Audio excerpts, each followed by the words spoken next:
অবশেষে সব জল্পনা কল্পনা পেরিয়ে দীর্ঘ প্রায় ১৭ বছর পর দেশে ফিরছেন বিএনপি ভারপ্রাপ্ত চেয়ারম্যান তারেক রহমান। বাংলাদেশের রাজনীতির ইতিহাসে আজ সম্ভবত সবচেয়ে নাটকীয় এবং আবেগঘন দিন। দীর্ঘ ১.৫ যুগের নির্বাসনের আবাসন ঘটিয়ে আজই দেশে ফিরছেন বিএনপির ভারপ্রাপ্ত চেয়ারম্যান তারেক রহমান। তারেক রহমানের দেশে ফেরা নিয়ে সুখবর দিলেন দলের মহাসচিব মির্জা ফখরুল ইসলাম আলমগীর। মঙ্গলবার ২ ডিসেম্বর বিকেলে গণমাধ্যমকে তিনি বলেন তিনি শীঘ্রই দেশে ফিরবেন। এদিকে সচিবালয়ের স্বরাষ্ট্র উপদেষ্টা জানিয়েছেন বিএনপির ভারপ্রাপ্ত চেয়ারম্যান তারেক রহমানকে নিরাপত্তা দিতে প্রস্তুত সরকার। প্রয়োজনে তাকে বিশেষ নিরাপত্তা দেওয়া হবে। দর্শক, হাসপাতালে ১০ম দিনের চিকিৎসা নিচ্ছেন বিএনপি চেয়ারপারসন বেগম খালেদা জিয়া। তার স্বাস্থ্যের খোঁজ নিতে এই মুহূর্তে এভারকেয়ার হাসপাতালে পৌঁছেছেন সেনাপ্রধান জেনারেল ওয়াকারুজ্জামান। সেখানে আছেন আমাদের সহকর্মী আশিক মাহমুদ। সবশেষ জানবো তার কাছে। সাবিনা, আসলে কিছুক্ষণ পূর্বেই সেনাপ্রধান জেনারেল ওয়াকারুজ্জামান তিনি এই এভারকেয়ার হাসপাতালে দেশনেত্রী খালেদা জিয়াকে দেখতে এখানে এসেছেন এবং এখানে এসে তিনি বলেছেন যে দেশনায়ক তারেক রহমান তিনি যে দেশে ফিরছেন, তো তার নিরাপত্তা এবং প্রোটোকলের দায়িত্ব সবকিছু সেনাপ্রধান জেনারেল ওয়াকারুজ্জামান তিনি নিজেই গ্রহণ করছেন। আজকের এই দিনটি আমাদের সকলের জন্য আনন্দের দিন। ইনশাল্লাহ প্রিয় সহকর্মীবৃন্দ, আপনাদের সাথে শীঘ্রই ইনশাল্লাহ দেশের মাটিতে ইনশাল্লাহ দেখা হবে। বিএনপির ভারপ্রাপ্ত চেয়ারম্যান জনাব তারেক রহমান তিনি বাংলাদেশে ফিরে আসবেন এই অপেক্ষায় ছিল পুরো বাংলাদেশের মানুষ।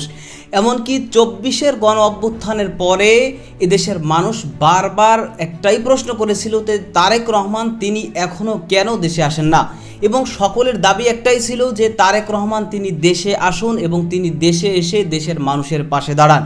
বিশেষ করে বর্তমানে এই বিএনপির চেয়ারপারসন এবং দেশনেত্রী খালেদা জিয়া তিনি অসুস্থ হওয়ার পরে কিন্তু এই দাবি আরও কঠোরভাবে জোরালো হয়েছে যে তারেক রহমান সাহেবের তার জন্মদাতা মা তিনি এখন মৃত্যুর সাথে পাঞ্জা লড়তেছেন। এই মুহূর্তে যদি তারেক রহমান তিনি দেশে না আসেন তাহলে তিনি আর কবে দেশে আসবেন। অবশেষে এদেশের মানুষের অপেক্ষার অবসান শেষ হচ্ছে, কারণ এবার তারেক রহমান তিনি দেশে ফিরছেন এবং তারেক রহমানের নিরাপত্তা এবং প্রোটোকলের দায়িত্ব নিচ্ছে সরাসরি সেনাপ্রধান জেনারেল ওয়াকারুজ্জামান। দর্শক, এ বিষয়ের কিছু অংশ ভিডিওর শুরুতে শিরোনামে আপনারা দেখেছেন, বিস্তারিত দেখবেন পুরো ভিডিও জুড়ে। এ বিষয়গুলো দেখার পূর্বে আপনাদের একটা অনুরোধ করব, যারা আমাদের চ্যানেলে নতুন আসছেন চ্যানেলটি সাবস্ক্রাইব করে অল ক্লিক করে বেল আইকনটি চালু করে দিবেন। দর্শক, চলুন আমরা দেখব যে এবার তারেক রহমান তিনি যে দেশে আসছেন এবং তার প্রোটোকল ও নিরাপত্তার দায়িত্ব নিচ্ছে সেনাপ্রধান জেনারেল ওয়াকারুজ্জামান, সেটা আমরা দেখব। সেটা দেখার পূর্বে চলুন প্রথমে আমরা একটু দেখে আসি যে দেশনেত্রী খালেদা জিয়া তার সর্বশেষ অবস্থা কি, তার সর্বশেষ আপডেট কি, তার শারীরিক অবস্থা কি, সেটা আমরা প্রথমে কিছু অংশ দেখে এরপর ওই বিষয়টা দেখব। ধৈর্য ধরে একটা লাইক দিয়ে ভিডিওটি শেষ পর্যন্ত দেখতে থাকুন। চিকিৎসায় সাড়া দিচ্ছেন বেগম খালেদা জিয়া। দেশবাসীর কাছে বিএনপি চেয়ারপারসনের জন্য দোয়া চেয়ে এই তথ্য জানান তার ব্যক্তিগত চিকিৎসক ও দলের স্থায়ী কমিটির সদস্য ডাক্তার AZM জাহিদ হোসেন। যুক্তরাজ্য থেকে বিশেষজ্ঞ দল আসার পাশাপাশি চীন থেকে আজ আরও একটি চিকিৎসক দল আসার কথা রয়েছে। এদিকে রাতেই বিএনপি চেয়ারপারসন বেগম খালেদা জিয়ার শারীরিক অবস্থার খোঁজ খবর নিতে রাজধানীর এভারকেয়ার হাসপাতালে গিয়েছেন সেনা, নৌ ও বিমান বাহিনীর প্রধান ও জামায়াতের আমির ডাক্তার শফিকুর রহমান। মঙ্গলবার রাত ৯টার দিকে হাসপাতালে বেগম খালেদা জিয়াকে দেখতে যান সেনাবাহিনী প্রধান জেনারেল ওয়াকারুজ্জামান। চিকিৎসকদের কাছ থেকে বিএনপি চেয়ারপারসনের স্বাস্থ্যের খোঁজ খবর নেন। খালেদা জিয়ার সুস্থতা কামনা করে হাসপাতাল ত্যাগ করেন তিনি। এরপর নৌবাহিনী প্রধান অ্যাডমিরাল মোহাম্মদ নাজমুল হাসান এবং তার কিছুক্ষণ পরেই বিমান বাহিনী প্রধান air chief marshal Hasan Mahmud Khan হাসপাতালে প্রবেশ করেন। খালেদা জিয়ার শারীরিক অবস্থার খোঁজ খবর নিয়ে সেনাপ্রধানের মতোই কয়েক মিনিটের মধ্যেই হাসপাতাল ত্যাগ করেন তারা। রাতেই হাসপাতালে যান জামাতের আমির ডাক্তার শফিকুর রহমান। বিএনপি চেয়ারপারসনের দ্রুত আরোগ্য কামনা করেন তিনি। সারা দুনিয়ার মানুষের সাথে আমরাও দোয়া করি আল্লাহ তাআলা উনাকে সুস্থতার নিয়ামত দান করুন। আমিন। তিনি সুস্থ হয়ে আবার ফিরে আসেন এবং জাতির খেদমতে বাকি জিন্দেগিটা উনি যাতে কাটাতে পারেন সেই দোয়া করি। এর আগে মঙ্গলবার দুপুরে ৩ দিন পর খালেদা জিয়ার স্বাস্থ্যগত তথ্য জানাতে এসে সবাইকে ধৈর্য ধারণের আহ্বান জানান তার ব্যক্তিগত চিকিৎসক AZM জাহিদ হোসেন। তিনি জানান বিএনপি চেয়ারপারসনকে বিদেশে নিয়ে চিকিৎসার বিষয়ে সিদ্ধান্ত জানাবে মেডিকেল বোর্ড। খালেদা জিয়ার শারীরিক অবস্থা অপরিবর্তিত থাকলে দ্রুতই দেশে ফিরবেন তারেক রহমান। 27 তারিখ থেকে সিসিইউতে উনি চিকিৎসাধীন আছেন। আল্লাহর অশেষ মেহেরবানিতে ডাক্তাররা যে চিকিৎসা দিচ্ছেন সেই চিকিৎসা উনি গ্রহণ করতে পারছেন, অথবা আমরা যদি বলি মেনটেন করছেন। দলের পক্ষ থেকে আমাদের দলের ভারপ্রাপ্ত চেয়ারম্যান জনাব তারেক রহমান সার্বক্ষণিকভাবে ওনার চিকিৎসার তদারকি করছেন। ইউকে থেকে ওনাকে দেখার জন্য বিশেষজ্ঞ আসবেন এবং ওনারা দেখবেন। দেখার পরবর্তীতে ওনাকে যদি ট্রান্সফারেবল হয়, আমাদের যদি ট্রান্সফার করার প্রয়োজন পড়ে মেডিকেল বোর্ড মনে করে, তখনই ওনাকে সেই যথাযথ সময়ে ওনাকে চিকিৎসার জন্য দেশের বাইরে নিয়ে যাওয়া হবে। আমাদের সকল প্রস্তুতি আছে, কিন্তু সর্বোচ্চটা মনে রাখতে হবে যে রোগীর বর্তমান অবস্থা এবং সর্বোপরি মেডিকেল বোর্ডের পরামর্শের বাইরে কোনো কিছু করার সুযোগ এই মুহূর্তে আমাদের নেই। বিএনপি চেয়ারপারসনের নিরাপত্তায় মঙ্গলবার দুপুর থেকে এভার কেয়ার হাসপাতালে দায়িত্ব পালন করছেন এসএসএফ এর সদস্যরা। বিএনপি চেয়ারপারসন বেগম খালেদা জিয়ার চিকিৎসা সহায়তায় যুক্তরাজ্য থেকে ঢাকায় এসেছেন যুক্তরাজ্যের বিশেষজ্ঞ চিকিৎসক ডক্টর রিচার্ড বিলি। সকাল 10:30টায় এভার কেয়ার হাসপাতালে পৌঁছান তিনি। যুক্তরাজ্য থেকে বিশেষজ্ঞের পাশাপাশি চীনের মূল চিকিৎসক দল আজ আসার কথা রয়েছে। এর আগে মঙ্গলবার দুপুরে খালেদা জিয়ার স্বাস্থ্যের অবস্থা জানিয়ে সবাইকে ধৈর্য ধারণের আহ্বান জানান ব্যক্তিগত চিকিৎসক এজএডএম জাহিদ হোসেন। তিনি জানান, বিএনপি চেয়ারপারসনকে বিদেশে নিয়ে চিকিৎসার বিষয়ে সিদ্ধান্ত জানাবে মেডিকেল বোর্ড। খালেদা জিয়ার শারীরিক অবস্থা অপরিবর্তিত থাকলে দ্রুতই দেশে ফিরে আসবেন তারেক রহমান। এদিকে ভিভিআইপি ঘোষণার পর বিএনপি চেয়ারপারসনের নিরাপত্তার দায়িত্ব নিয়েছে এসএসএফ। গতরাতে হাসপাতালে খালেদা জিয়াকে দেখতে যান সেনা, নৌ ও বিমান বাহিনী প্রধানগণ। বিএনপি চেয়ারপারসন বেগম খালেদা জিয়ার সবশেষ আপডেট জানার চেষ্টা করব। রাজধানীর এভার কেয়ার হাসপাতালে রয়েছেন আমার সহকর্মী আব্দুল্লাহ তুহিন। চীনা ডক্টর রিচার্ড বিলি তো, যুক্তরাজ্যের চিকিৎসক রিচার্ড বিলি তো চলে আসলেন হাসপাতালে, তিনি পৌঁছেছেন। এ বিষয়ে কোনো আপডেট কি আপনার কাছে রয়েছে কিনা, এবং খালেদা জিয়ার সবশেষ তথ্য জানাতে একটি ব্রিফিং এর কথা আজ রয়েছে, সেই ব্রিফিংটি কখন নাগাদ হতে পারে, কোনো তথ্য রয়েছে কিনা আপনার কাছে? এখনো আমাদের সেই ব্রিফিং এর বিষয়ে আনুষ্ঠানিকভাবে কিছু জানানো হয়নি, তবে যুক্তরাজ্য থেকে যে চিকিৎসক দল আসার কথা তারা এসছেন বলে আমরা জানতে পেরেছি। এবং বিএনপির এখনো পর্যন্ত চেয়ারপারসনের যেই ব্যক্তিগত চিকিৎসক, তারা আমাদের সামনে এখনো আনুষ্ঠানিকভাবে কিছু বলেনি, তবে তারা যতটুকু আমাদেরকে ফোনে নিশ্চিত করেছেন যে এতটুকু ভালো খবর যে গতকাল যে অবস্থা ছিল তার চাইতে অবনতি হয়নি, অর্থাৎ তিনি যে চিকিৎসা ব্যবস্থা তাকে দেওয়া হচ্ছে সেটা তিনি গ্রহণ করছেন। এটা সবচেয়ে ভালো খবর এখন পর্যন্ত সকালবেলা। এমনকি আপনি জানেন যে তিনি বাংলাদেশের একটি বিশেষ চিকিৎসক বোর্ডের যে তত্ত্বাবধানে এই কয়েকদিন চিকিৎসা নিচ্ছেন, অর্থাৎ গত 72 ঘন্টার যেই নিবিড় পর্যবেক্ষণও রাখা হয়েছে। সেখানে বাংলাদেশে একটি মেডিকেল বোর্ড আছে, সেখানে যুক্তরাষ্ট্র এবং রাজ্য অর্থাৎ লন্ডন থেকে মোট 3টি দল কিন্তু তাকে পর্যবেক্ষণ করছেন। তাছাড়া চীনা একটি বিশেষজ্ঞ দলও তাকে পর্যবেক্ষণ করেছেন।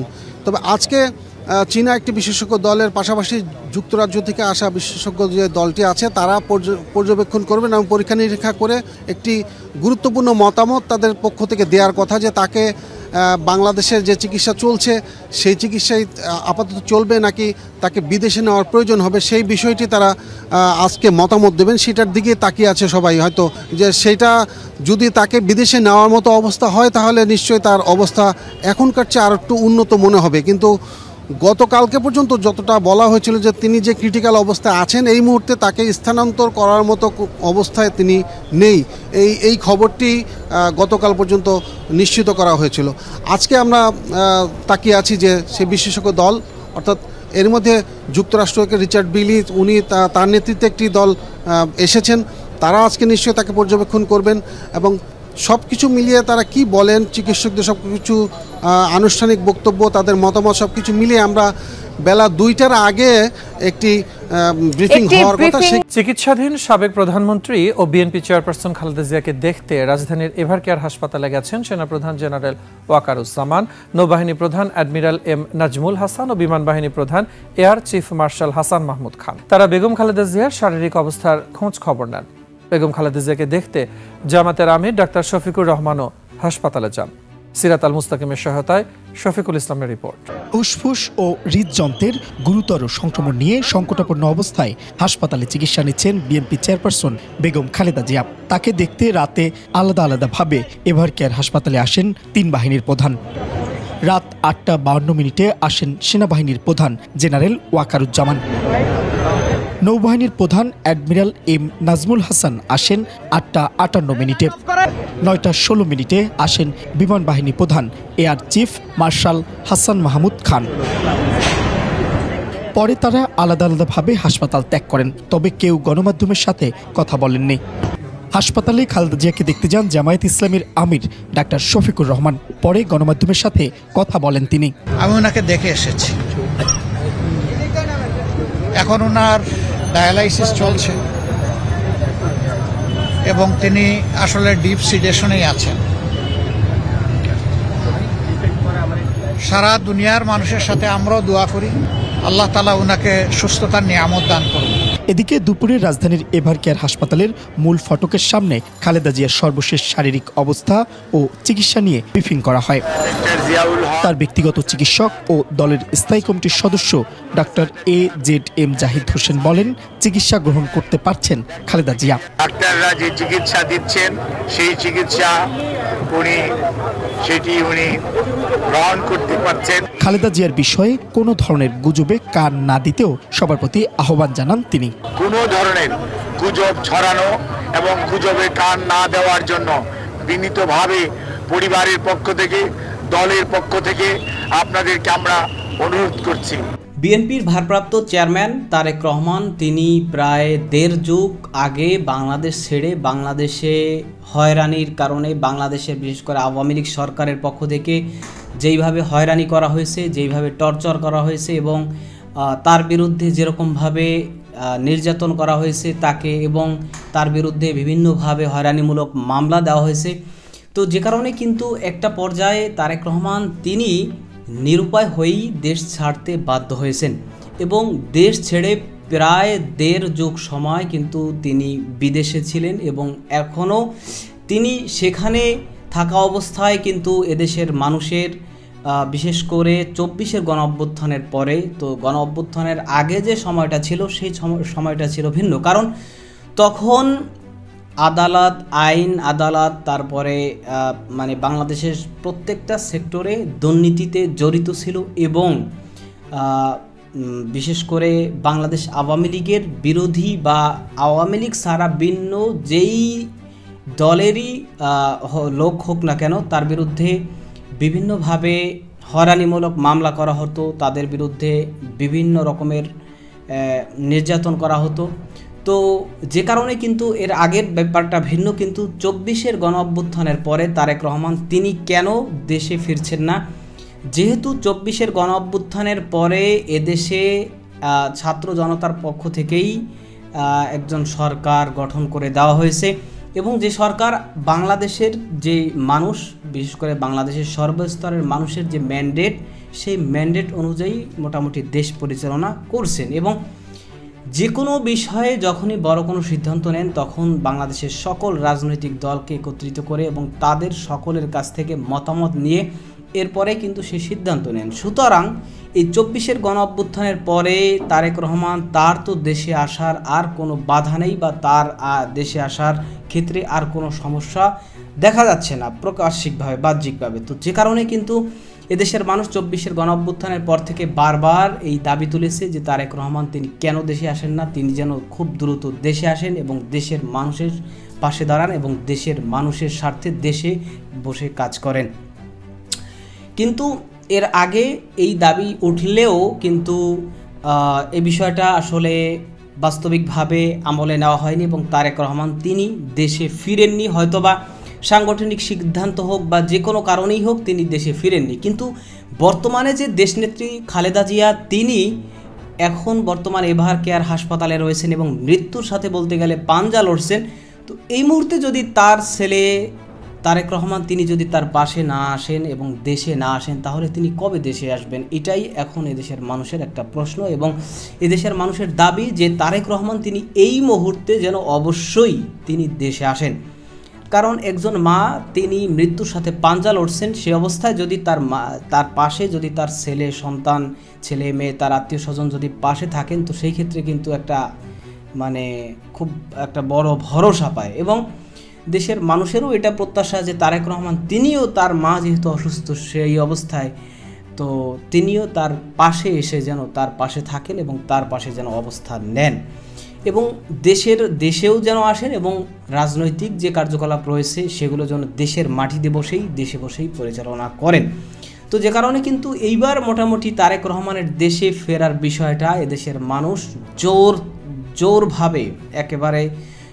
জোরভাবে কিন্তু দাবি জানাচ্ছে এবং যেই দাবির মুখেই কিন্তু এবার তারেক রহমান তিনি দেশে আসতেছেন, যে বিষয়টা ইতিমধ্যেই বিএনপি মহাসচিব মির্জা ফখরুল ইসলাম আলমগীর সাহেব তিনি বিশেষ করে গতকালকে বিকালেও তিনি ঘোষণা দিয়েছেন যে দেশনায়ক তারেক রহমান তিনি দেশে ফিরছেন এবং তার নিরাপত্তা এবং প্রোটোকলের সব কিছুর ব্যবস্থা করা হচ্ছে এবং তিনি দেশে ফিরে তার মায়ের পাশে, তিনি এই অসুস্থ অবস্থায় তার মায়ের পাশে তিনি দাঁড়াবেন এবং তার সর্বাত্মকভাবে নিরাপত্তা এবং প্রোটোকলের ব্যবস্থা নেওয়া হচ্ছে। এবং বর্তমানে অনেকের দাবি এটা যে যদি তারেক রহমান তিনি দেশে আসেন তাহলে সেনাপ্রধান জেনারেল ওয়াকারুজ্জামান, যেহেতু তিনি আইনশৃঙ্খলা বাহিনীর মধ্যে সর্বোচ্চ ক্ষমতাধর ব্যক্তি, সুতরাং তাকেই যেন তার নিরাপত্তার দায়িত্বটা দেওয়া হয়। তো এই বিষয়টা নিয়ে আপনার মতামত কি সেটা কমেন্ট সেকশনে জানাতে পারেন। ভালো থাকবেন, সুস্থ থাকবেন, দেখা হবে নতুন কোনো ভিডিওতে, কথা হবে নতুন কোনো বিষয়। আজকে পর্যন্তই, আসসালামু আলাইকুম রহমতুল্লাহ।